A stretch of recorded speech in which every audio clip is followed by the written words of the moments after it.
comparison. Although Exactly. I guess we should give them a chance to sort of figure things out after they get rid of all of the toxicity in their company. True. I mean, like, Overwatch 2 is not a game that I'm interested in. It's just knowing what Blizzard was. It's a shame to see that happen. Just to see the tweets and to see everybody just hating. So we were playing it and we realised that we kept calling a certain character by his old name. And we are live as soon as Evan walks away. That's the way we start a podcast always. Welcome to Pixel Pints. I'm your host, Mitch. McWumple's out, so you get stuck with me. Enjoy. We are the only global gaming podcast that talks about two great things. That is good beer and video games. Again, I am your host, Mitch, and I'm joined by an esteemed panel. But first, before we get to our panel, I just want to say, if you want to, we stream live here on twitch.tv/pixelpints every single weekend. And if you want to know when we go live, or just follow us on Twitter, pixel_pints. Or if you want to follow us on Instagram, where we just post fun things, that's Pixel Pints Pod. We archive every single episode on Twitch, but we also archive it on YouTube. Just look up Pixel Pints, or go to any podcasting servicer. We are on there. Just look up Pixel Pints, look for that pixely mug, and you are good to go. As I said before, I'm joined by an esteemed group of people. Let's go all the way across the pond to Liam. How you doing? I'm doing good. Yeah, pretty good. It's nice we've finally gotten to the part of the year where some actual games are going to come out soon. Not many, but at least it's something. Hey, God of War went gold. That's all that's important, guys. That's right. Yeah, God of War. The physical copy exists somewhere. If the world ends today, we could play the game because the physical copy exists. We just have to go and raid Corey Barlog's house or something. It's probably already been shipped to manufacturing by now, to be honest. If it's the apocalypse, everything's free for the take. That would probably be like the highest, like most expensive item you probably could sell on the black market if the world ended today. And all the way from Viva Las Vegas, where you don't want to be if the apocalypse happens, because there's too many damn people and there would just be tons of weirdos running around dressed in whatever, who knows, foolery. Burkoff, how you doing? I'm doing good. That would be fucking chaos. I've come to the conclusion, John, I think I have a problem. I'm now that I have 3 of them, I am a fountain pen collector, apparently. Oh man. So yeah, I got this one today. This is the Noodler's Nib Creeper. This is like their entry level pen. It's kind of the nib name. Yeah, I know, horrible name. The nib. The Nib Creeper. The Nib Creeper. Yeah. It's a bad name. They actually don't call it that. They don't call it that on the website. It has just a random name. Cult following of the nib. Well, so the package has it. There's like a drawing of a Grim Reaper. We great lords of the nib protect the creeper. Yeah, the Nib Creeper. So right. Anyway, yeah, I apparently am a fountain pen collector now. Well, instead of looking at funky pens all day, Evan's holding on to platinum trophies. Hello there, sir, from all the way from Japan. How are you doing? Good, very good. End of a work week, and I was able to patch things up with Her Majesty after a pretty heated fight during dinner last night on our anniversary. Ooh. Ooh. You know, when have you ever been at a crossroads in a night where to the left is I'm gonna stay on my path, be stubborn, stay on my path, and the night is not going to end well for us, or do I just ignore it, just let it slide, don't bring it up, and just continue on and have a lovely night? I chose the stubborn path, and I paid for it. But I brought some flowers back after work, seemed to patch things up, and now she's at like an onsen or something for an hour or two, and yeah, crisis averted. And 10 other than that, lashings from Her Majesty. All right. She does like to bite my shoulder when she's mad. This isn't like This is not stuff you talk about on the internet, Evan. I mean, you don't share these details with the public. we'll talk later, Evan. I'm gonna stop. Yeah, maybe offline. You're not the Just only us. one that has had people do that to them before, so it's not an abnormal. It's not thing. that weird. It's not that weird. I am here in dark Los Angeles. Forgot to mention that when I go myself, because it's like what I'm from a bedroom. Yeah, that's where I live all day long. Okay.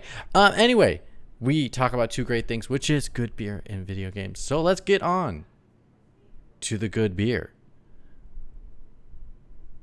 Yeah. Anybody got good beer? I got good beer, but I want Burkoff to go first because I know Burkoff got good beer. Oh, yeah, sure. So, McWombo had shared in the Discord that he had a mighty fine porter that he thought that I might like. So I was at Lee's earlier today, and I found this. This is the Anchor Brewing Porter. So Anchor Brewing, I've had them on the show before. I've had their Anchor Steam beer, which is what they're mainly known for, and I've also had their Liberty Ale.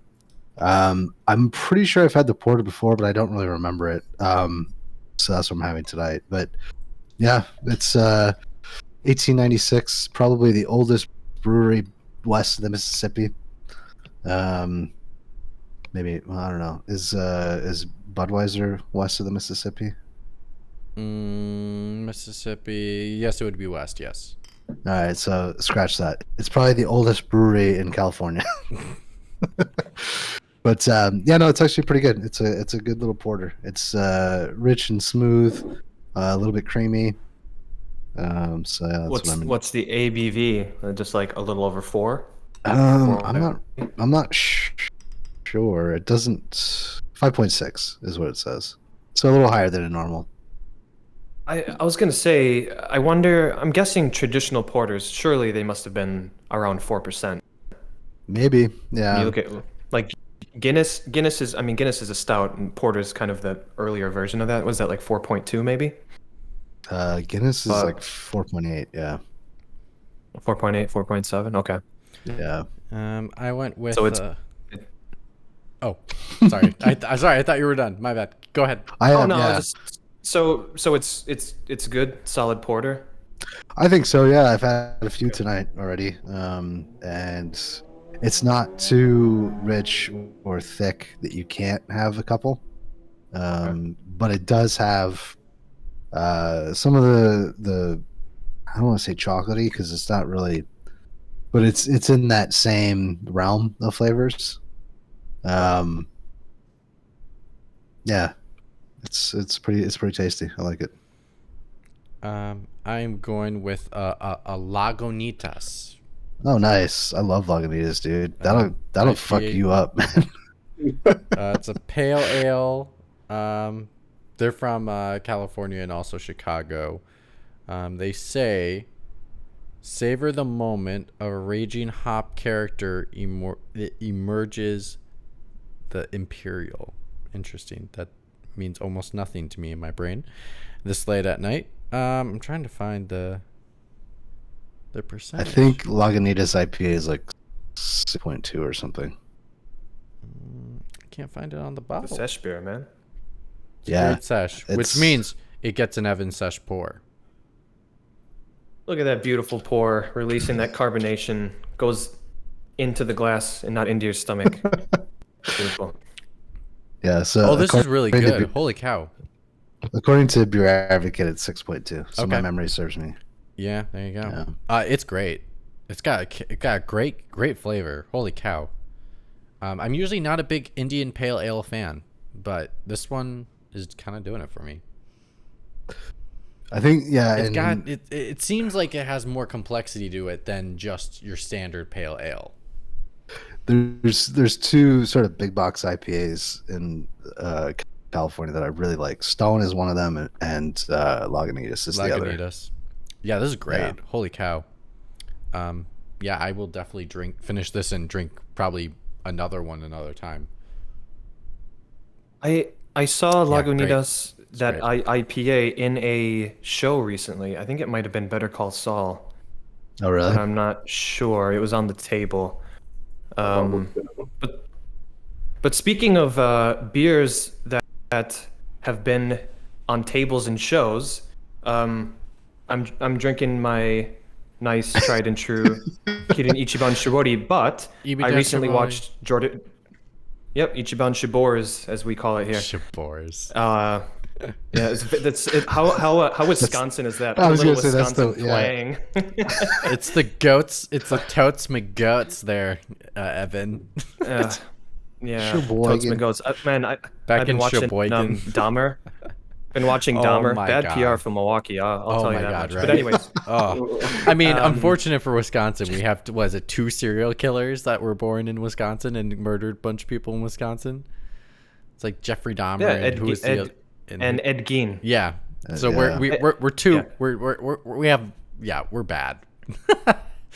Just it's cold. It's a state that's cold and full of alcohol. So what else are you gonna do? But for beers that have been in recent visual media, I was watching Jordan Peele's Nope recently, and on the table in one of the scenes are a bunch of cans of Kirin Ichiban Shibori. And I read an article where I guess he really likes the beer. Still does. So he put it in the movie. So I thought that was quite neat. But did you like before Nope? that, I did. I went into it very skeptical because I did not like Us. And maybe that's like a sophomore slump thing because the expectations were so high with how great Get Out was. And I really liked Nope, and it's a movie it's one of those movies that I liked the more I thought about it afterwards, and I do want to see it again. I know, Liam, you weren't as hot on it. No, I got a free cinema ticket and I still didn't enjoy it at all. There's something I want to talk to you about. I preferred Us because I sort of felt the same way after I watched that. I thought it's not as good as it could have been, but it makes me think about it quite a bit. Yeah. That's true.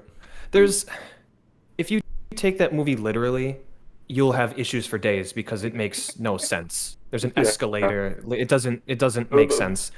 That was my problem with Nope as well, because like it just sets up plot lines that go nowhere. Like right at the beginning of the film with the monkey. No spoilers. But it's like I was expecting that to go somewhere, and it just keeps throwing that back in there. It's like, what? Why? Sure, I think it was more theme than anything. But anyways, there's Kirin Ichiban Shibori and Nope, and I like Nope. Liam not so hot on it, but I'd like to actually talk to you about it at some point. I'm interested to hear why you didn't like it and why you liked Us better. But anyways, I am drinking. He's a good filmmaker, though. Oh God, yeah, the cinematography, the colors, like Beautiful. everything is absolutely beautiful. Yeah, that is not in dispute. Today I'm drinking a beer that I don't think I've ever showcased on this show. Marca beer. Marca Brewing. Yeah. So this is coffee amber out of Osaka. They've been around for a couple years. The first time I saw them, they were at a beer festival. It might have been 2019, and whatever I had that day was my favorite beer of theirs. I haven't had them in a while, so I picked up Marca Beer's Coffee Amber. So it's an amber ale. Let's see, it's 4.5%, 10 IBUs, which is very low. Yeah. And I have it in a little tasting glass. I did let out the carbonation, so this is not. It was an Evan pour, and then it wasn't. That's like that Mitch Hedberg joke when he says, some guy asked me if you want a frozen banana. I said no, but I wanted a regular banana later. So yeah. But anyways, it's a coffee amber. It has hops, coffee, and orange peel in it, and you can really smell. It really smells like grinded coffee with some orange peel in it, which is a great balance. Orange peel and chocolate also go great together. That kind of roasted with the bitterness of the. I just sniffed my microphone. I've only had one beer. I meant to sniff the beer. I'm going downhill already. I swear I won't be slurring my words by the end of this episode. I swear to God, I've only had one beer. But yeah, banana Famous peel and last banana words. peel, orange peel Not banana peel. Do we not? Are we done with your segment, frozen Evan? banana. Do we need to stop your segment now? Because I don't know if you can get through actual English, and you're supposed to be proficient in this. This makes me think of how nice, how much nicer chocolate is in the UK compared to America. Because we have this thing over here called Terry's chocolate orange, and it's basically exactly what Evan was just talking about in terms of flavour. We have a chocolate orange here. I don't It's remember what not going to be called. as good. It's not Maybe going to not. be as good, Matt. Jesus. Yeah. So this is good. 4.5%. Definitely tastes lower in alcohol, but it's just a really nice balance of the orange peel and the coffee. Jesus Christ. I don't know what I'm gonna do. But anyway, let's move on. This beer is good. Moving on. Evan cannot speak English. We'll see how it does. The theme, ladies and gentlemen, is video games gone bad. Video games gone bad. Okay. We've had just bad news after bad news after bad news all week this week. So we're just going to go over all of it and just rip it to shreds like we need to. So let's start off our day might not. with one thing that I think the internet has solely agreed upon, which is Chris Pratt has no right to be playing Mario.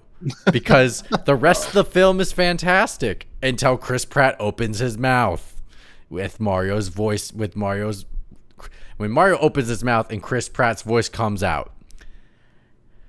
Gentlemen, what did you think of the trailer? I'll let everybody else go first. I know Liam has a maybe different angle to tackle than maybe either Burkoff or myself. I don't know if you want to go first. I'll go. I don't have much to say about it, so I'll just get mine out of the way. Mitch likes when I say I'm going to speak for 1 minute because it usually ends up meaning 15. But in this case, I don't. Famous last words. He says that and still does it. Yeah, famous last words. Yeah. I really need a timer. Like, I have the real estate on this ultra wide screen. I should put a timer in the lower left hand corner. Just kidding. Sorry, you didn't get your point across. I do the same freaking thing. Don't worry about it. Let's go. It's a Wisconsin thing. We gotta talk forever. Yeah. Talking. Yeah. That's what we do. We talk. Anyways, go ahead, Evan. Was that Chris Pratt or Mitch? I couldn't tell. So I'm not one of these people that have I love the Mario games. It's some of the best games ever made. Odyssey blew my mind. It's an absolutely amazing game, one of the best of the decade, and so on and so forth. But in terms of wanting to see a CG Mario movie on the big screen, take it or leave it. I will see the movie, of course, but I'm not. I saw the trailer. I'm like, okay, it looks better than I thought it was going to look. And yeah, Chris Pratt, the first line where he's like, "Where are we?" sounds exactly like Chris Pratt. But then when he's jumping across the mushrooms, he's putting on a Brooklyn accent. I'm like, okay, so he's gonna be going in and out of an accent that he just can't hit. So yeah, who knows? I don't really have any strong feelings about it. We'll see what happens. But I do like Jack Black's voice as Bowser. I didn't know what I was going to expect. Maybe a little more, less human of a voice, but I'm fine with it. So yeah, you see that, I'm like, okay, I'll go see this movie. I'm not expecting much, but it does look good. I'll hop in Visually. this one. I'm with Evan for almost the entire part as well.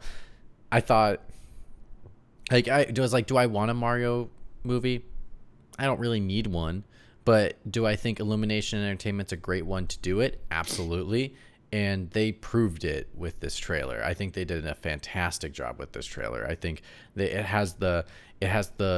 it's got the humor that I would expect out of a Mario film, like when they come out and all the penguins are like, attack, and they're like throwing snowballs, and all of a sudden you get the shot of just that, and then bringing in the little like catapult, and then just getting one Koopa with it. Like it was just it was the type of humor as like, if I'm going to want a Mario movie, this is the kind of humor I want. Jack Black is a perfect Bowser for this role because he can play serious, but he might actually have some humor. It needs some humor in the role, which I think he can bring out, and I think the voice actually works pretty well for him. I think everything is perfect until, honestly, Chris Pratt voices Mario in agreement with Evan, because it sounds like Chris Pratt when he goes, "Oh my God," when he first sees the world, and then he does this whole accent that he tries to be Mario. Like, to be honest, I got shared the French dub version, and the French dub version actually sounds like Mario compared to what Chris Pratt is pulling out. And I don't even think you need Chris Pratt in this film because the cast is stacked. Like, this cast is stacked. You don't even need Chris Pratt. Like, I don't know why they felt like they needed him for this role. I'm gonna see the movie, but I'm utterly disappointed, and especially with just how much Chris Pratt tries to like save face and be like, "Oh, this is gonna be, you've never heard this voice for Mario ever before," and yeah, because it's Chris Pratt's voice. I never would put Chris Pratt's voice in Mario, so of course I've never seen it before. But how just unimaginative and unoriginal, especially from the creators working on this project, and like everything else seems to be there, and that's just the one thing that falls so short. And like the worst part is we have to listen to him the whole movie. He's the main character. But I like this Avengers thing they were going for with like him being like fucking Thanos with Bowser, just like showing up, destroying shit, trying to steal the star. Like I thought that was super cool. But yeah, I mean overall I'm like everything except for the Pratt part. I might just like buy the movie and then just listen to the Italian dub version and then go watch the English one later. So I get a real Mario. But Liam, what do you think? Did any of you watch the direct part that sort of like it brought out the film's director and like some guy from Illumination? I did not catch it all. No. Yeah. Well, the way they talked about the film got me kind of jazzed because it sounded like they were very passionate about it. But other than that, and the fact that Jack Black said that he was going to sing a song in the film or something, which is that's like, awesome. I Bowser would be a right one. Doing a duet about how Mario keeps fucking taking the princess back from it or something. Just don't have Mario awkwardly dance and sing to kill the villain. Just don't do that. Well, yeah. I mean, I think Chris Pratt can sing, so you may not be getting what you like, Mitch. But maybe they'll have a duet, a Mario and Bowser duet. That would be something. But yeah, I think the film looks good. I love a lot of the designs, like the way they've designed the Mushroom Kingdom and all of these things. I love that they brought back the penguins from Mario 64. But it just looks like a ton of fun, and unlike Sonic the Hedgehog or something like that, I'm sure this film will actually be good, and it'll probably be something you could show your kids years down the line, hopefully. I'd have to disagree with you about that, because at least the Sonic movie got the Sonic voice right. I really, I think two things about the Chris Pratt voice. I think it could be a little bit sort of won't quite gel well when we watch the film. But I also think it's a bit of an overreaction. Like, I think the creators of this film are sort of stuck between two positions. One is that they can't really do the was it Charles Martinet? I can't. Yeah, Charles Martinet. Yeah, Charles Martinet. They can't really do his voice because his voice would sound ridiculous for 2 hours. 2 hours of that would be way too much to handle. Yeah, as much as I love that guy. Yeah, it's one thing if it's a game and it's like woohoo, like every so often, or when you boot into a level, let's go. Okay, but like entire like dialogue and monologue with that, I don't know that it would work. I mean, people still to this day, and when we say people, we mean a small minority of people, probably on Twitter, because Yes. you know Which is The an even smaller the disgruntled minority. masses. that space does occupy every minority you could possibly imagine. Um, but there's still a bunch of people that still complain about that Mario voice and say it's racist. Or okay, yeah, it's just fun. And if you speak to an Italian person, they don't give a fucking shit. But Right. but they know that they're going to upset a certain demographic of people if they make the voice too Italian.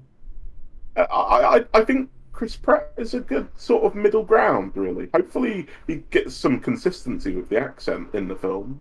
You know, I wonder. I wonder whether Mario is going to actually be some actual American Italian plumber from Brooklyn or something.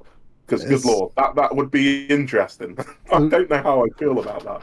I don't know. I feel like that's a safe way to go, right? Like that's. I think it might be. Yeah. I don't know. That's kind of what I expect. Are you done? I didn't mean to cut you off. Yeah. Other than I really I think the hate against Chris Pratt is a little bit overblown. I think it's more of a thing that people are just getting a little bit. There's a bit of Chris Pratt here, there, and everywhere at the minute. And, sort of like you see too much of an actor, and you feel like I should see a little bit less of this guy, or maybe at least see him in something different. Maybe a serious acting performance or something. Yeah, I do. Before I get to you, Burko, I just wanted to say, like, I really hope they don't do this whole fish out of water thing where Mario isn't really from the world and then comes into the world, because it just reminds me of like doing like Spider-Man. It's like, we know Spider-Man, like, he's an established character. Everyone know who he is. We don't have to reestablish who he is. Everyone knows who he is. You don't need to film to establish his character. You know who he is. He is in the Mushroom Kingdom, in love with Princess Peach. She always gets captured. Like, we know this. We don't need to like pop in like, oh, he's from the real world. He's from Brooklyn. It's like, no, come on. Don't do that. Don't do that. I've got to say, I kind of disagree, because video games require very little context, especially a video game like Mario. You know, it's simple. You're an Italian plumber. You're gonna jump on some Koopas and you're gonna go rescue the princess. It's pretty simple. Like in a movie, why is a plumber somehow in any way connected to this princess? But again, it's not but it's, I would disagree with you in the premise of the storytelling is storytelling, regardless of what medium you utilize, whether it's video games or a movie. We establish what Mario is. Storytelling is pretty different from a old. Yeah, but I'm trying to say a story is a story, regardless of what medium you present it in. Like, a story is a story. Give me the hardcore Mario lore then. Like, what is the Mario story? Yeah, nobody has a clue. Like, you need to establish all of that for a movie. How did he get the overalls? I need to know. I don't feel like any of that. Not I don't feel much. like any of that is established. But do you need to? That's the question. Do you have to do that? I don't think you have to. So he's iconic by himself. This is my main argument, like, against the movie, and sort of how I feel is because you just hate video game movies. You just hate video game media. I do hate video game movies. But if you're gonna do something like this, like, at least give me a video game that establishes the canon, right? Like, give me a cinematic Mario game that has all this shit in it, that has these story beats, and plays more like a Naughty Dog game, or plays more like Sony Santa Monica something game. like that. Yeah, something like that. Or you just mean any Mario... Sony first party studio? Is that what you're trying to say? Well, because they focus on single player first. Yeah, they're the only ones. They're the only ones that are focusing on that style of game right now. But yeah, give me that in a Mario game, and then I'm maybe more interested in a movie, because it's already established and whatever. But I think you could do all this shit in a game by itself and not have to even have a movie. That's my opinion. Nobody seems to agree with it. I don't disagree with this one. Nintendo has an aversion to telling an actual story in one of their games. I mean, They really do. Yeah. I mean, not that they couldn't, but yeah. I mean, in a nutshell, Bert, I don't disagree with you in that capacity. Really, it's more as the thing I disagree with you with is like it doesn't like just because it's made into a movie doesn't have to be. It has to be made in as a game instead. Like you could still make a good TV show or a good movie based off a video game, even though it doesn't have a connection to the canon or anything like that. You could still tell a good story. True, but the successful video game movies, the Mortal Kombat, the Angelina Jolie Tomb Raider movies, the Resident Evil movies, like the ones that people look fondly upon, they don't really have any relation to the games at all. Yeah, which is okay. So I don't know. I have one final comment. Like I think I'm more with Mitch, but I do understand what Liam and Burkhoff are saying. And one thing I just realized now is it's one of those things where like there hasn't been a story in a Mario game per se up until now, so therefore it's not really necessary to explain like what the Mushroom Kingdom is and how it works. However, look at something like Super Mario RPG. It's like the most talky, or the Mario and Luigi series on Game Boy Advance and DS. They're the most talky games of the series, and they do up until that point there wasn't. And they add new characters as well. It's one of those things where you play those games, it's like, oh, I didn't know that I wanted this. I didn't know that I actually wanted new characters and new stories in Mario. So maybe there is an opportunity to put that in, and it might be something that we do enjoy that's new, or it adds lore to the Mushroom Kingdom, or how much do we really know about the Mushroom Kingdom, really? So I don't know. There might be opportunity there, but Mitch, like, do they stick the landing on some of this stuff? That is to be seen. Do people really care? Like, I don't know. I'm fine with separating movie Mario from video game Mario. Who fucking cares? Like, do whatever you want, I guess. But I mean, you never know. They might surprise. They surprised me with just the presentation. I don't know why I expected any less from that studio, but maybe they'll surprise me with this quote unquote story. You say you don't care. You say you don't care about movie Mario until they release a fucking amiibo. Well, man. I mean, I think in a nutshell, it's more of the aspect of like, I don't care why Mario wears overalls. I don't care. That was an extreme example. Like, exactly. I don't give a shit. No, but what I'm trying to say is like to the reasoning behind like if they go, because it seems as if there is hints that it is maybe him a fish out of water origin story. Oh, totally, yeah. Which is like I don't care for that stuff of like his. I feel like that was the basis for the 90s animated cartoon. Right. I don't know. Do you guys remember that at all? It was both live action and animated, so it was like the one with Danny DeVito. Is Danny DeVito in that? Or is that no, he's in one of them. Not the one with John Leguizamo. Not the film. Not the one with John Leguizamo. Not the movie. Bob Hoskins played Super Mario. What's the Mario movie? Burkhoff, you're. I don't think he was. You're probably thinking like Danny DeVito looks like someone who could play Mario. Therefore, you put him in there in your mind, which I do not like. I get it. Yeah, Danny Mario. But there was a 90s TV show that was both live action and animated, and I remember I distinctly have this memory of the live action Mario like going down a pipe and then becoming cartoon Mario, and I feel like that's probably what they're gonna do with this. Like it's gonna be Chris Pratt in overalls, and he's gonna go down a pipe, and he's gonna come out fucking CG Mario. Like I think that's worst film I've ever seen. If that's what they do, God, I'm gonna throw away my money. I'm gonna fucking throw my money at the screen. As an innocent plumber, and some lady who's unclogging her toilet, she's gonna accidentally flush him down the toilet. Some shit. I'm literally I'm literally gonna look at Nicole Kidman as she's telling me about AMC theaters and how great it is, and just say, "I'm angry with you, Nicole Kidman. You brought me in this film, and you took Mario, made him live action. You brought him into Candyland. God damn it!" That advert's pretty annoying. All right. If you want to sabotage the end of this movie, he wakes up in his bed with Anya Taylor-Joy, and it's totally like Dorothy. Like he was doing his plumbing and he hit his head on the bottom of the sink, and he looks over and like everyone he met in the CG movie is like an actual person in his life. That would be hilarious at the end. Just completely I would sabotage the end of that film. I would have way more respect for it if it does that. Final.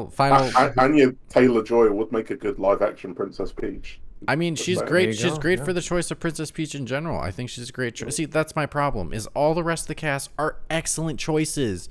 Like, it is probably the best cast I could ever want for a Mario film, except for Chris Pratt. It's just because, like, I don't see it. I don't see the Mario. But I'm willing to give him another shot. I miss when everybody loved Chris Pratt when he played Andy Dwyer on Parks and Recreation. I didn't. Let's get back to that. I never liked Chris Pratt, to be honest. Chris Pratt just never did it for me. And like he's done, and as he's gone into more films, he's been worse to me. Mitch has an agenda. I do not have an agenda. I have an agenda for talent. And he's fine. He's just okay. He's not a superstar. Not a Mario. Oh, he's great at Star Wars. Who is the girl that he dated as Andy in Parks and Rec? Oh, what's her name? Audrey Plaza. Yeah. But like their relationship and their characters together, it was fantastic. I loved it. Maybe she should be Princess Peach. Moving on. We're moving. Well, hold on. Before we move on, I got one last thing. On a scale of 1 to 10, based off the first trailer, how excited and pumped and ready to go are you on this film? Liam, go first. Like an 8. Okay. Burkoff? 3 or 4. Evan? Is this an actual scale, or is this like the games media scale? It's the real scale. The 1 to 10. We don't games journal is this thing. We don't get paid to do that. We don't get paid at all. So do it how we want it. All right, I'll give it a Game Informer 6.75. Oh my God! No, I did not give you point numbers. You must round up. Then is it a 7 or is it a 6? It's a 6. I'm actually right with you, Evan. It is a 6 in my book too. Liam seems the only one excited enough to pay a movie ticket. The rest of us are probably going to rent it.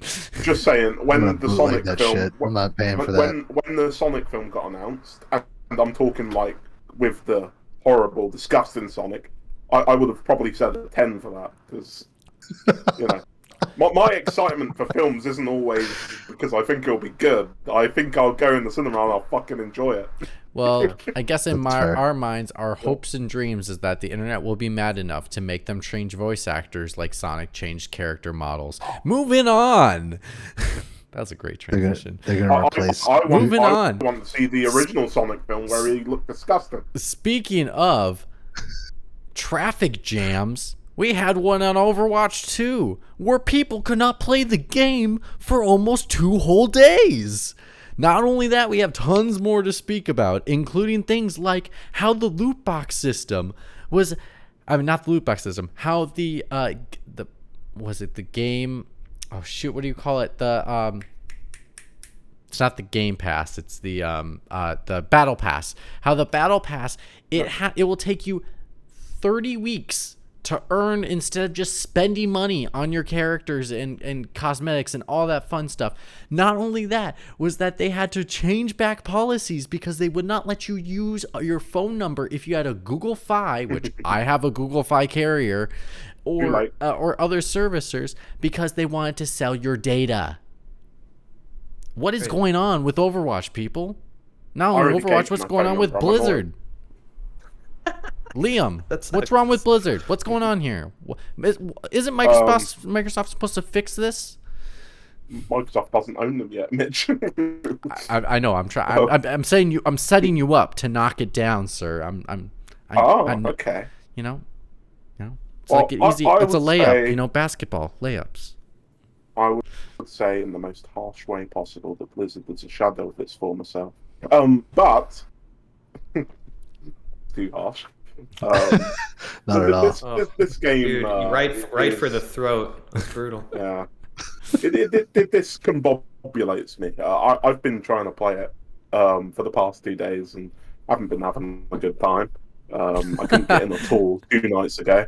I finally got in yesterday after waiting about 20 minutes.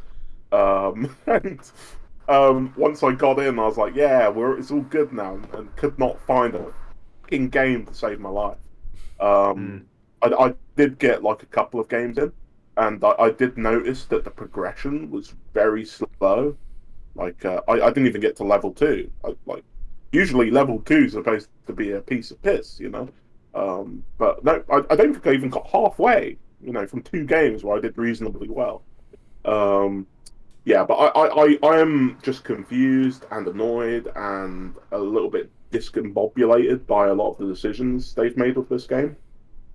Chief among them, reducing the player count from 6 to 5 per team, doesn't make sense to me. It's just a strange choice. The sort of chaotic nature of that game made it a lot more fun. I don't like the lesser player count. I think it makes the game less fun. You know what? There are a bunch of other little small decisions that they've made that I just noticed while I was playing yesterday. I was like, why would they do that? Like for instance, just a small thing, but it really gets on my nerves. You have a character, it's basically a support character that has an offensive attack in their right hand and a healing sort of beam in their other hand. And of course, on the controller, it's R2 to control your left hand and L2 to control your right hand. What? And why? And because then I swapped them around on the custom buttons menu. And so then I changed to a different character who had a shotgun, and then I found that I had to press R1, R2, to bring up the iron sights, and it was L2 to actually fire the gun. I was like, "Oh, this makes no sense. This hurts my brain." Hey, let's do the opposite of what's been established for decades. And for a game with wildly different characters that work wildly different from one another, like they need to have custom buttons for each specific character, rather than like you change some buttons and it affects every single character in the game, because it's just it just so aggravating. It's awful. The game feels great. It's like run at 60 frames per second and feels fantastic on PlayStation 5. Looks great. The art style's as lovely as ever. The character design's as lovely as ever. But it has problems. Burkoff, isn't it logical? Hold on, I'm saying. Go ahead, set me up. I'm saying Yeah, set me up. All right. What's going on here? Come on now. Do you think it's logical that a game that requires servers to play on, especially because you're making a sequel, Didn't even mention that. You're making a sequel, that you would probably make new servers, then close the old servers down once you get people on the new servers, instead of just closing one server and then opening it on the same server? Is this logical, or where the fuck are they thinking? I don't know. And I don't know how much you caught like at the beginning of the show, where like I have no interest in Overwatch. I have no interest in Overwatch 2. I don't even know why 2 exists. Like it's the same game. To me, yeah, this to me one is new like character. Overwatch. Well, actually, it's like 1.5. Well, here, actually, let me Burkoff, let me tell you. Let me quick tell you the reason why they did this game, and then I'll let you continue on your ramble. They made this game for one reason. That's sweet cash. They wanted this to make it a free-to-play game, so it matched the similar structure to something like a Fortnite. because what is wrong with the current structure of the first Overwatch is that is hidden behind a $60 or whatever amount they're going to charge for the that's game part of the paywall, that's part of the which reason I then never doesn't got allow into it. them to do battle passes and things like that, because people get pissed that they wouldn't get their money's worth because they have to pay $60 and still pay for the battle pass. This allows them to do what they can do from now on for the future, but not really change the game and somehow call it a sequel. That's what they did. But go ahead. Yeah, all right. So, but there have been plenty of games that have made the transition to free to play, and usually they're games that are much older. So this would have been fine to just transition Overwatch into that model. Can you use an example, please, for our listeners that may not know games very well? Name some examples for that. The Old Republic is a good example of a game that came out. It was $60. You had to pay $10 a month, I think, to play it. And eventually they just moved to full free to play. But yeah, there's tons of games that have done that model, and it works fine. So yeah, I don't understand sort of why 2 exists. And it kills me that like the studio that for me defined online play is having such trouble navigating this, especially a company that is still making tons of money on World of Warcraft, and there was no issues with Overwatch servers. Like, why are there issues with Overwatch 2 servers? It doesn't make sense. So I just think it's a bad look, and yeah, it's kind of a shame. Evan, as one that has no interest in multiplayer at all whatsoever, isn't it to entice you as a player to come to a multiplayer game, to make the transition as smooth as possible for your player base, instead of having to worry about, oh, are you on our online server? Do you have your account connected to our portal? Do you have a phone number that we can approve of even if we don't approve your carrier? Doesn't this all sound like just a bunch of hoobie garbage? Yes. And that is all that we get from the power of Evan. I think it's just really frustrating. I personally have played Overwatch. I have a copy of the original Overwatch. I've played it. I think it's a fun game. Like, I don't play it very often. I just don't play multiplayers that often. I'm really busy with my other parts of life. So like single player games are the things I really have time to get to and get those done. But like, I think the game runs great, but like, yes, they transitioned this to be their Fortnite. They did this. I just think they just did it awful. Like, there could have been easier ways for them to do this, and it seemed like they were cutting corners along the way to make it easier for themselves, aka not spending money on more servers so that they could transfer them to those servers and then stop paying for the ones they currently have and shut those down. It's a simple cost that would have created ease and convenience for the player, but they don't care about that. They just care about making the money. That's why the battle pass is so inconvenient for people in regards to that. One thing I would say to that, Mitch, is we don't actually know what the problem is. We don't know whether it is a server problem or whether it's a more game system sort of problem, that they just, the game's not working as intended or something like that. Because to be honest, I do have a hard time imagining that it could be a server issue, for fuck's sake. Them having the biggest MMO in the world. I get this feeling that this game has some problems that we might not be aware of at this point, and I've got a bad feeling that it's going to be one of those situations where we're going to be waiting 6 months for them to fix some shit. So, my suggestion to everybody that is sitting in an Overwatch 2 queue right now, switch over to Paladins. It's an amazing multiplayer game that's very much like Overwatch. I was just gonna say, like, isn't that the one from Epic? No, it's Hi-Rez Studios. Oh yeah, thank you.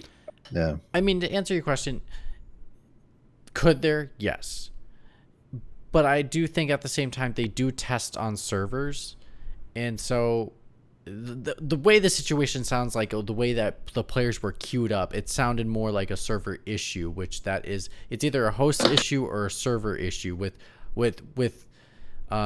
putting people in a queue, the hosts are the servers in that server farm that they need to utilize to pick up the players to go into to play the game together. And so it sounds like it is something to do with the servers, and whether that they didn't convert them correctly when they were transitioning between projects. And that's why you want to have brand new servers set up for your game right away. And those are the ones you like. When they were developing this game, they've had to have their own servers to work on development because they couldn't be using the current Overwatch ones. Why were they not using those servers is a really big question to me, because it would have made the transition smoother for them, because those servers work. Those ones have the program in it. They understand what they're trying to grab and pull from.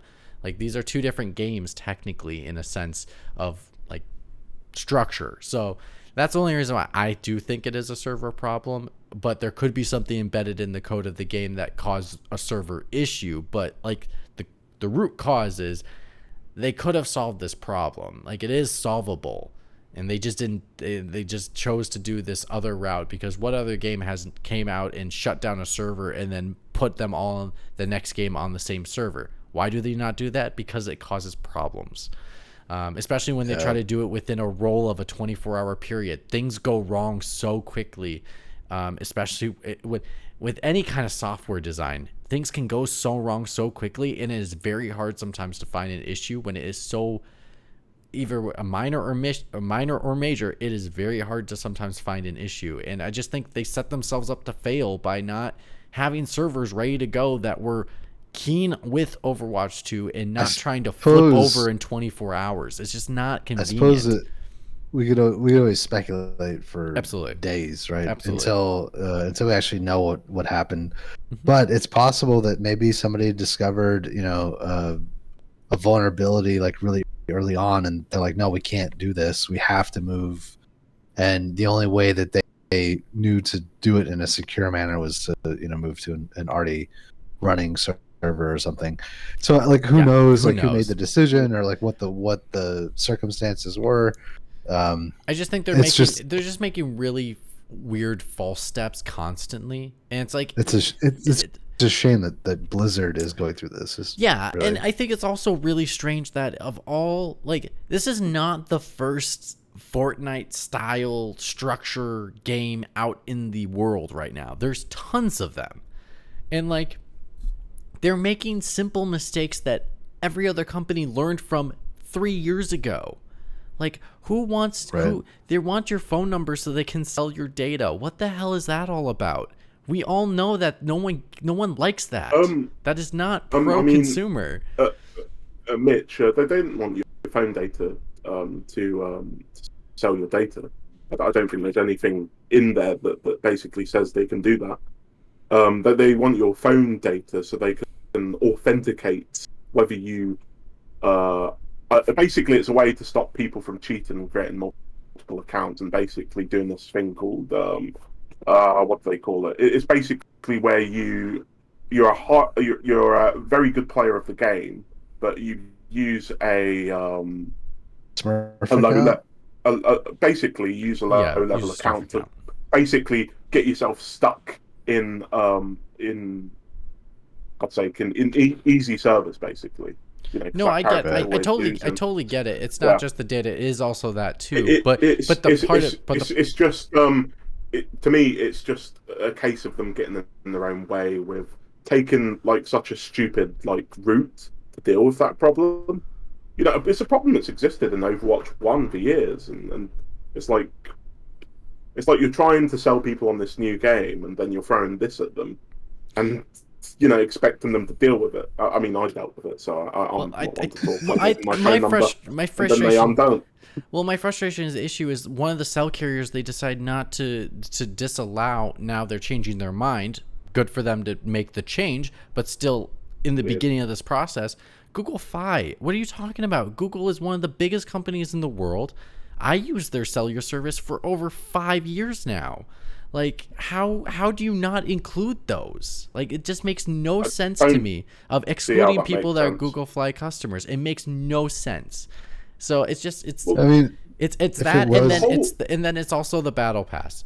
Like, we know what good balance in a battle pass is. Playing the game where you feel like you can play it long enough to earn enough items to be able to feel like you're earning something, that you don't have to feel like you're forced to spend money to buy them.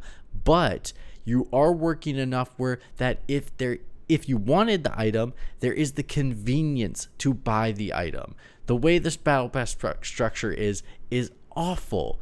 It is forcing players to play twice and sometimes 3 times longer than other games out there in the market to earn things. That's ridiculous. Like, who do they think they are? They are not on top of the world anymore. They are not the Blizzard, like we have established, that they used to be. And even if they were that way, customers are different than they were 10 years ago. We don't put up with that anymore. They're stuck in the past. They're stuck back in 2000 thinking that's what the customer is like. And they're like, dude, it's 2022 right now. And people listen and people look at this stuff and they judge you.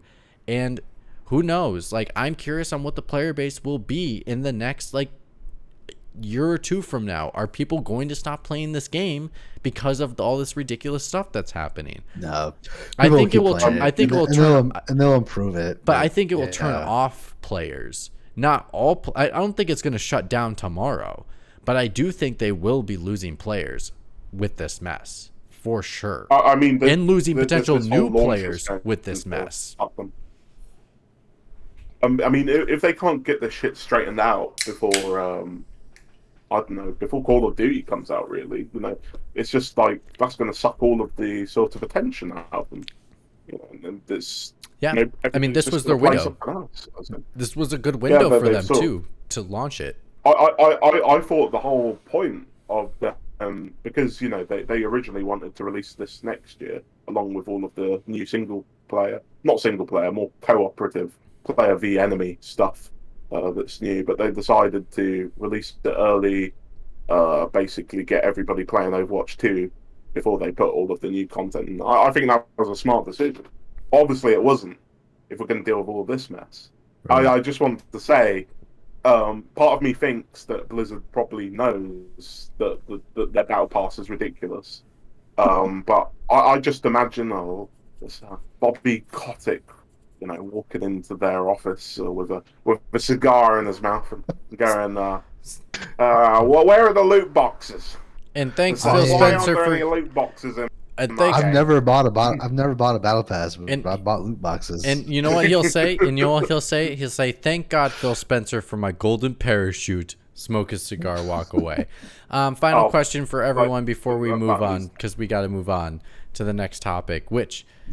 Final question. Is this changing your mind about whether you're going to play this game or not with all this hectic craziness that has happened? Evan, go first. I know it's a bad question to ask because I know Evan's answer already, but I'm going to ask it anyway. Give me an answer, Evan. Make it a good one. Come on. Non-applicable? Okay, sounds good. Burkoff. That's good. No, I mean, I wasn't gonna play it, but if they do something in a year or two from now and they make it appealing, I might jump in. I'm gonna say probably not gonna touch it for a year if I'm ever gonna touch it. I'm probably never gonna touch it, but I'm gonna wait a year. I'm not gonna deal with this crap at launch. And hearing my coworkers who love Overwatch are so frustrated, I feel their pain. I hear literally and feel their pain. So I'm just gonna not get involved in that shit until it's getting fixed. I'm very outspoken today. Sorry, Liam. What do you? Are you going to? Is this turning you off from the game, or are you gonna keep up with it? Well, I mean, it's definitely turning me off from the game. I feel like if they can sort some shit out in the next few days, then I may give it a little more attention. But I mean, I'm gonna stop giving two fucks about this game once Modern Warfare 2 comes out. and then even less fucked when God of War's out. Yeah, I'll probably I say that because next year's looking pretty stacked, so I don't know whether I'd go back to it. But I'd like to say that I'd like to try some of the PvE content when that gets released next year. But they've got themselves in a difficult predicament because there's no guarantees I'll do that. Okay. All right, moving on to the next topic. Ding dong, the witch is dead. The Stadia witch, the wicked witch. Evan, Stadia's no more.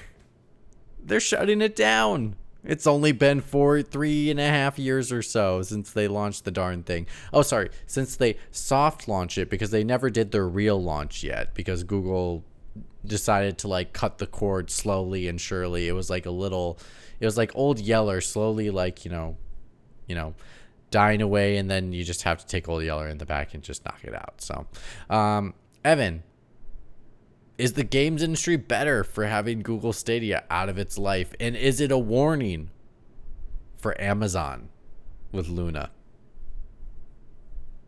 Actually, I don't really know how many things Amazon creates and then cans. I'm actually on killedbygoogle.com, and there's a search bar. It's so prolific. Says, it has a search bar. That's awesome. All parentheses 274. So according to this, Google has killed 274 business ventures and ideas. Right, projects. Yeah. Google Hangouts. I'm a total hypocrite. Could I be called like the platinum hypocrite fraud? Can I add that to the middle of my shitty name? No, Evan, we'll just call you the plitocrit. Plitocrit. Or the platocrit. The platocrit. There we go. Platocrit. Hey, I'll take the platocrit because my favorite animal growing up was a platypus. When I first heard that they're the only mammal that lays eggs, that immediately interested me. I'm like, but we all know. So I've totally, much like Leonardo was my favorite turtle until I realized the actual best turtle is Donatello. I started off with the platypus and then I switched to a penguin. But we all know the river otter is the best animal to ever exist. What am I talking about? So I always use a VPN. I use protonmail.com.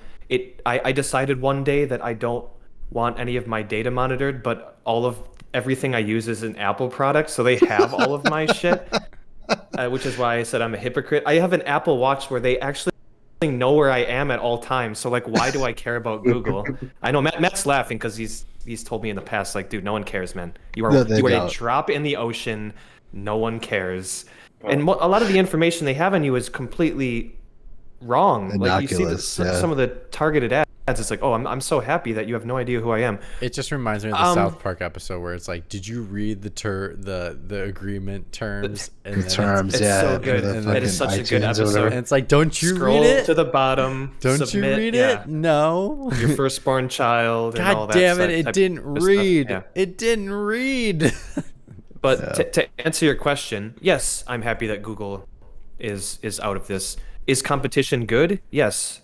I'm glad that Microsoft is doing what they're doing during arrogant Jimbo Ryan PlayStation to push them to try to do other things. Jimbo Bebo.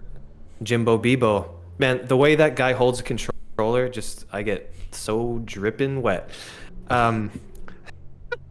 So yeah, I am happy. Mitch, in the interest of time, I actually don't have much to say about this, but it was a service that I was never interested in, and I'm pretty sure some people are like, "I told you so." Mm-hmm. Didn't everyone kind of know that this was going to eventually happen anyways? It's not like you were smart or anything. Even I did, and I don't know anything about these types of things. So yeah, I'm happy they're out of it, and I'm not surprised at all. Liam. Well, it's like what Evan said, because even I was wrong. I was like, when Stadia first came out, I was like, I'd give them a year. Okay, 3 years later. So I was slightly right. Uh, um, I really don't care. I don't even see this as a news story. I just see it as a confirmation of a foregone conclusion. You know, the only thing that's sad about this to me is the tech that Stadia uses. Still impressed me. I think the cloud technology that they were using was quite far ahead of the competition. So I guess if you're interested in cloud gaming, that's a bit of a shame. But other than that, I don't care. I hate Google. I hate them. I hate them very, very much. I wish they'd fuck off and all die. My phone's bad. And also Amazon, it. could you? Oh, I'm sorry. Oh my God. Amazon, could you please bring Luna to the UK? Because I would really like to try it. Could you please do that?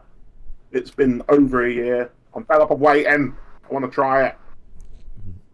Sorry, I wanted to say something, but it would have been really dirty. It was like something like, if you get on your knees in front of Jeff Bezos, he might do it. Oh my God. If it give me a loan, then Okay, Burkoff, what do you think? about that. What's your thoughts on the ding dong? The Stadia's dead. So I was in the beta. Yes, you were very high on this. I remember Stadia was fucking... back in the Beerumvirate days, you were high on this product. Yeah, so I mean, it was really impressive. The beta, like, I played probably, I don't know, 8 or 10 hours of Assassin's Creed Odyssey. So that was the game they gave you. Yeah, for free. With the beta service, and I was really impressed with the picture quality, with the latency, like all that. Really early on was the tech was superior, and it took Microsoft maybe 2 years to get anywhere close to where Google was in the early days. But Game Pass is there now, and it plays just like Stadia did, or Stadia does, and it's a marketing problem is really what Google ran into. And I think I mentioned this on old episodes. If they don't have a catalog of games that I can play for my $10 a month, I don't give a shit. I'm not going to buy something I don't own. You know what I mean? I'm not going to spend the same $60 on a digital game that's not even something I could download. Now, to their credit, there's two things that have happened. One, Google has agreed to reimburse every single person that bought a title. Yeah, they're doing it also, right. Yeah. If they purchase the product with the controller, they're reimbursing them as well. And then two, developers are looking into taking their Google Stadia save files and allowing them to transfer them into titles that are available on their platform. So they are doing good by their player base. But I have one more thing, but you go first. My only hope is that like with everything Google tech, this stuff just ends up open source and is available for people to play around with, because I think that more is going to come out of that than what we got with Stadia. Okay. So that's my hope. They're obviously they're refunding the money. They're doing the right thing. I hope that they go one step further and say, all right, here, internet, have fun. This is the source code for this shit. I highly doubt they'll do that, but they might. I mean, a lot of their stuff is, if you want to dig into it. To be honest, I played tennis with someone that works for Google Stadia, so I was going to ask them about it as soon as I play tennis with them this weekend. Okay. But what I was going to ask around the room, shoot, I had a different question, but I'll go with this question first, and then I might come back to the other one. The question is, do you think this would have not failed like it has if it was what we thought, if it was a Netflix for games? Because this came before Game Pass. This was way before Game Pass started. Do you think this would have been more of a success? Like, do you think this actually would have been having success right now if it was a Netflix for games? Evan. I have a question. Was Fortnite ever available on Stadia? Fortnite's free. Did they have a free Yeah. Fortnite's free. Did they have like a free to play model? I thought the whole thing was you had to pay for No. a subscription Fortnite to was play. no, you had to Um, pay. You had so- to pay for 4K. If you wanted to play games in 1080p, you could play for free. If you wanted to play in 4K, you had to pay. But I'm just saying, regardless of what models were available, like if they just said, pay this much a month, Netflix for games, would they be successful right now? I don't know. I don't know about successful, but definitely better than the option that they chose. Maybe they saw that, but why didn't they pivot? If that's the why didn't we think of that? They have the money, they could pivot. No. Yeah, It always surprised me for clarification, when Luna came out. for clarification, Fortnite was never available on Stadia. Well, really? Oh, okay. That's fair. That's fair. Oh. See, that seems like a obviously huge mistake. Yeah. If you want people to get on your Right. service, that's why I asked. Because if it's not, then well, that was dumb. Well, especially 3-4 years ago. Well, Yeah. again, hypothetical, but this is like they might have been on Fortnite. Fortnite might have been on there if they were the Netflix for games. But that's the main part of my question. Would they have succeeded? But then it's like you pay a subscription to play a free game.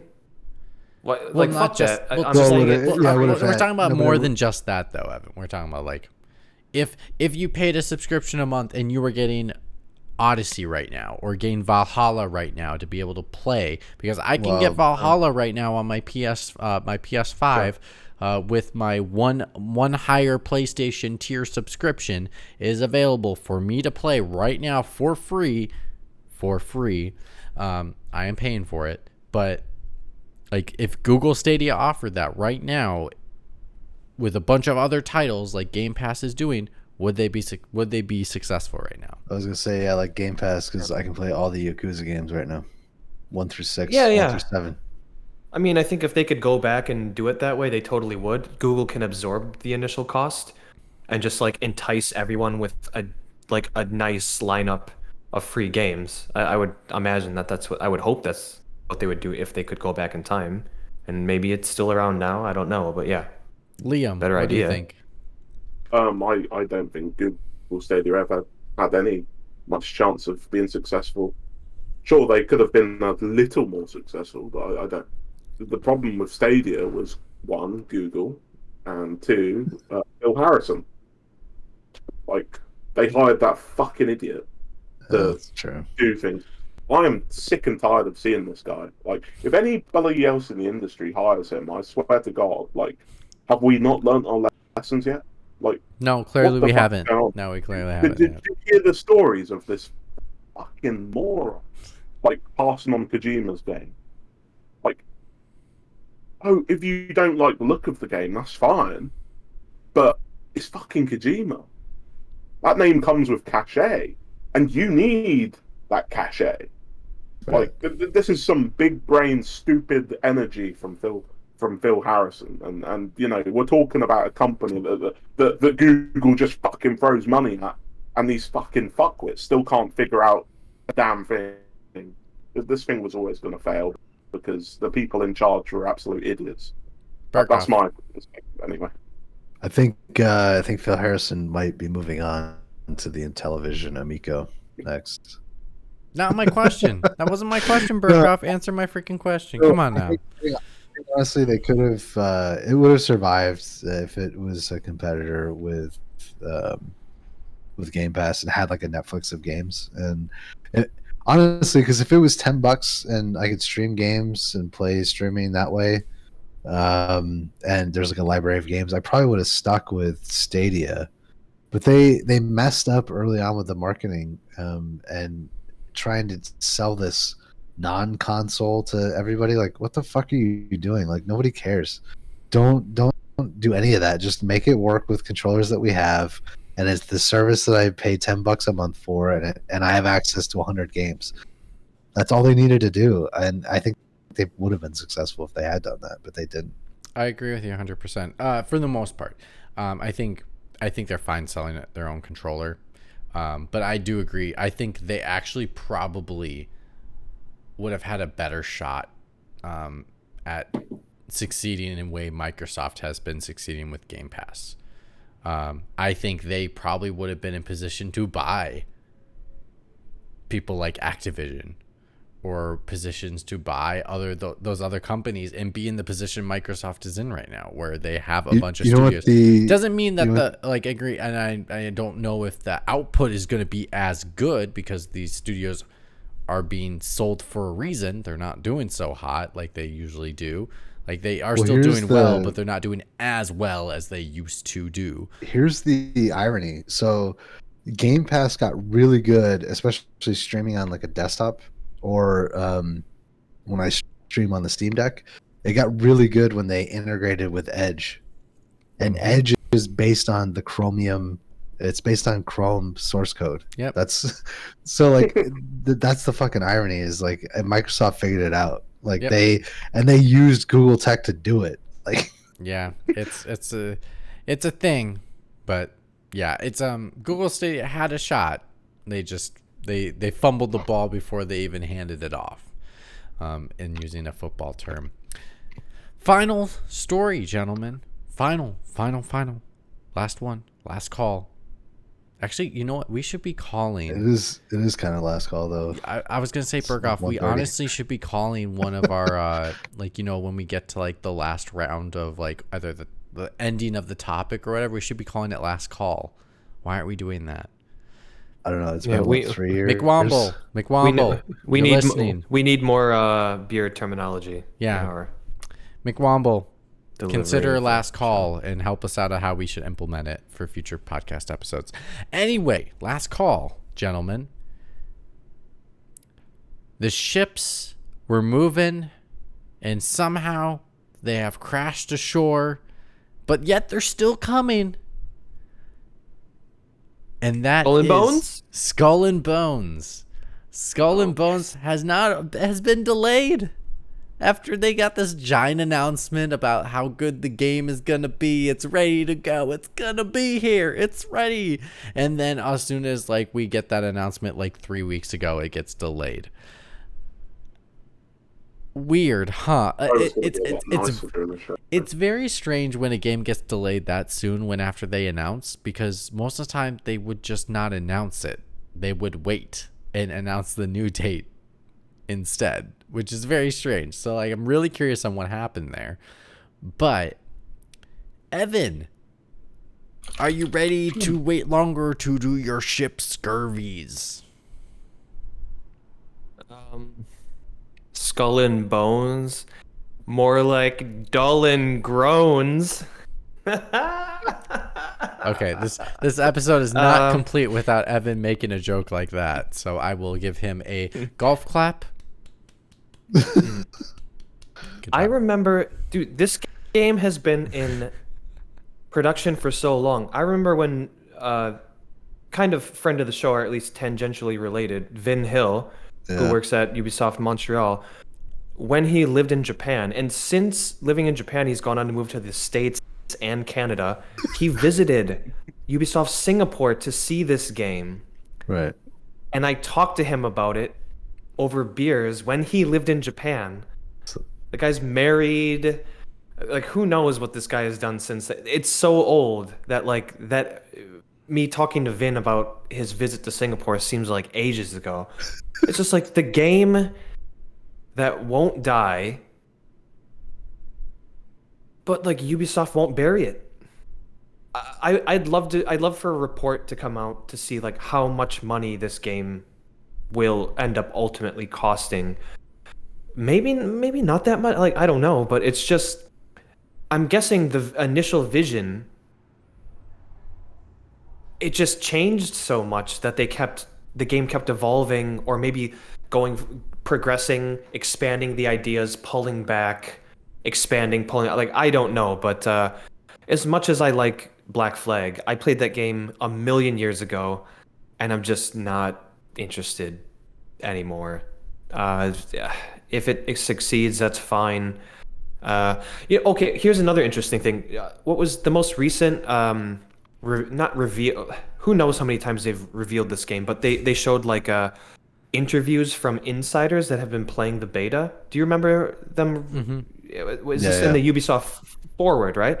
And they're just, of course, it's like the best sound clips you could ever hear from people talking about this game.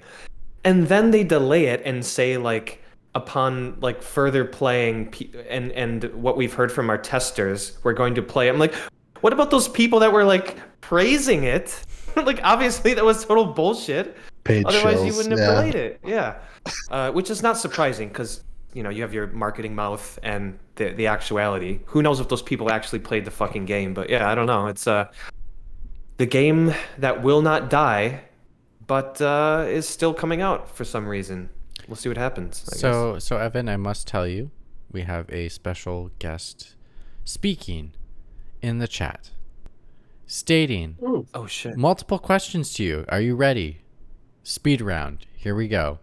From All right. the McWomble. Oh Is shit. Evan flying to London later? Oh. Where's No, this? I'll be watching the Packers beat the Giants from the comfort of my home in Japan. Thank you very much. Question number 2 from the McWomble. Does Evan not love PvPvPvE? Dude, you know how much I don't even need to tell you how much I love the open waters The triple of PE. the PvP or whatever that guy said at E3. That's an amazing sentence. You got to go back and watch that. All right, moving on. Okay. Burkoff. Are you are you disappointed that you have to wait a few months to scurvy the seven seas? The PvP disputed waters. That's what he said. It's an amazing sentence. It's so good. Sorry, I had to get that in there. Burkoff, please continue. I'm still excited about it. Like when it finally does come out, there's so much for me to play now. Like it's whenever it comes out, it comes out. I don't know. Okay. Yeah, I'm kind of like curious why it was delayed though. Yeah. Because they were so big on like the marketing push for it. Usually that shit doesn't happen unless it's absolutely ready. Mm-hmm. So it's weird that this happened, and I think it's going to hurt the game overall. I think by the time I do actually get to play it, I'm going to get a good like 90 days or like a solid 3 months, and then that's it. It's going to be they're going to cancel it, If they close down the servers as fast as they did Babylon's Fall. Liam, what do you think?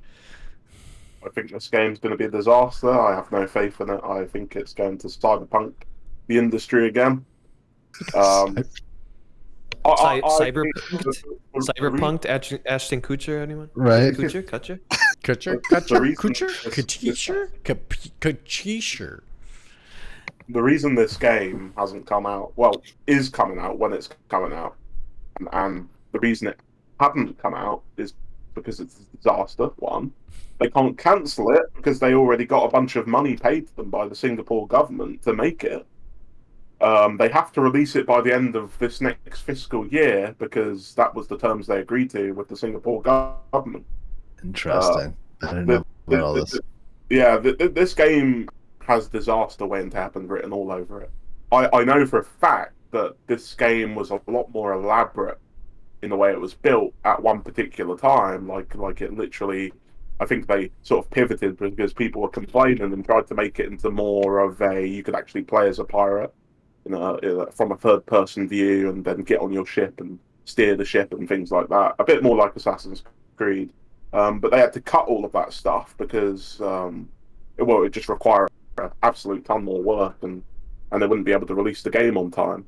To be honest, I don't understand that they thought they could even release it this year. I think they just want to throw it out there, forget it existed, and move on to something else. Because God knows all the developers there have been working on it for years and are probably sick of Skull and Bones at this point. But I think this game's going to be a disaster, and I think people should be very cautious. Just the signs are all there, and it indicates this is going to be a big news story next year about this game being an utter abysmal failure.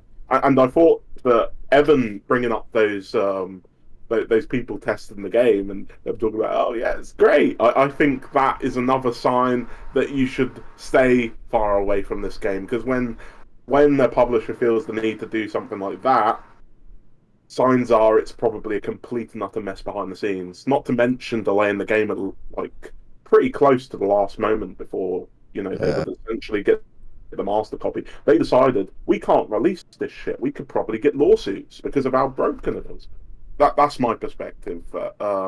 Anyone that's excited for this game, I'm sorry. I'm sorry for you. If you've been waiting for this game for years because you just love fucking pirates, man, but I don't know what to tell you. You poor guy. No. This is what you tell them. Excited for it. Liam, this is what you tell them. You tell them, go play Black Flag or go play Assassin's Creed 3.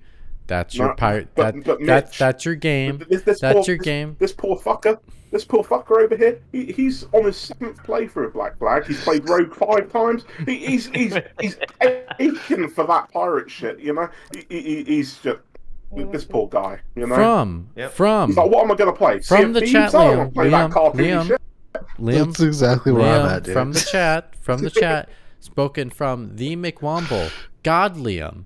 The game will be supported for years after launch, just like Stadia. Have more faith in Ubisoft, for God's sake.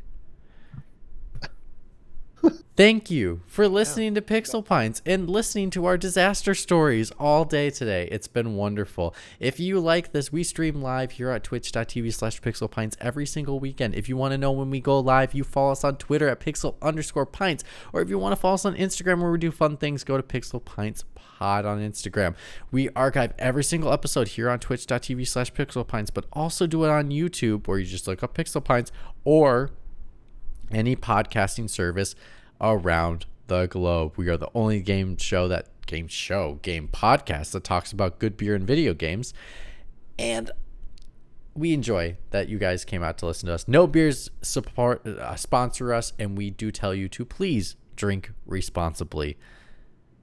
As always, we end the show with our favorite phrase. Burkoff, go for it. And we're out. Well, and on that note, was it a question? I'll tell you that little too much. Not taking our own advice, not drinking responsibly. Actually, that is not my and your MO. That's Nick Womble's MO. He's the responsible adult here. This is true. Yeah, he needs to come back. We're along for the ride. Yeah. Herd the cats.